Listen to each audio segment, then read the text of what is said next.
Dòng đời trôi nổi lênh đênh, dẫu xa mới đó nhưng giờ ta chẳng còn chi.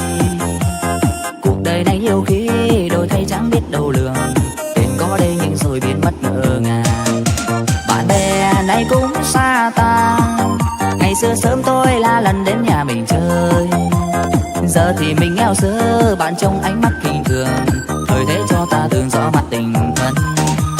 Giờ mình nghèo thế nhưng sau này chưa chắc, bạc tiền thì đôi tay làm ra dễ thôi.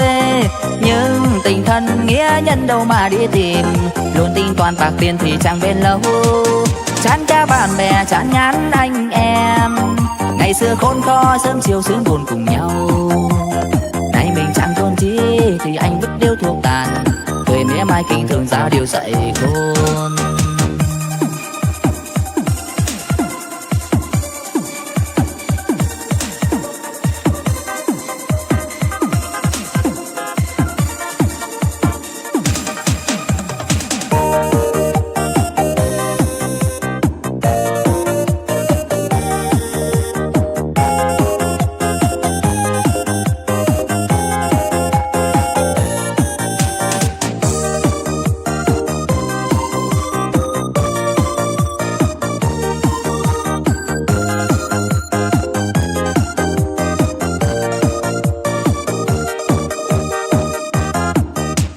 Dòng đời trôi nổi lênh đênh, dẫu xa mới đó nhưng giờ ta chẳng còn chi.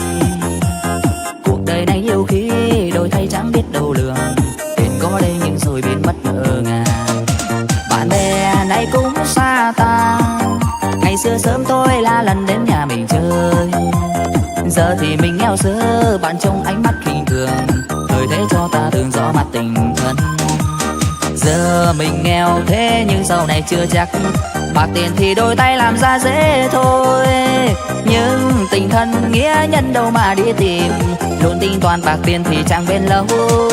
Chán cả bạn bè chán ngán anh em, ngày xưa khốn khó sớm chiều sướng buồn cùng nhau.